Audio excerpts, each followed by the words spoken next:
Ranjan আপ্যায়নে roast তৈরি করার হচ্ছে রোস্ট করতে হলে আমাদের সবার প্রিয় সবার পরিচিত রানু আন্টি। হ্যাঁ, রোস্ট তৈরি করতেছে একদম লাকড়ির চুলায়। রোস্টের কোয়ালিটি দেখেন, কত বড় বড় রোস্ট। হ্যাঁ, একটা মুরগি, এটা কত সাইজের মুরগি ছিল? 800 গ্রাম। একটা করে মুরগির ওজনে ছিল 800 গ্রাম। একটা মুরগির থেকে কয়টা হয় রোস্টের পিস? 4 পিস। তো এটা সোনালী মুরগি নাকি? সোনালী মুরগি। সোনালী মুরগির রোস্ট। এর সাথে আছে হলো এই যে এখানে পরে আবার রেডি করা হবে, যেহেতু আমরা এখানে লাকড়ির চুলায় করা হয়। একদম প্রাকৃতিক পরিবেশ দেখেন,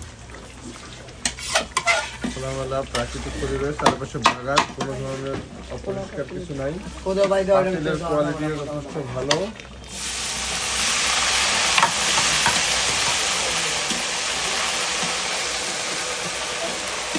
এটা কত করে বিক্রি হবে?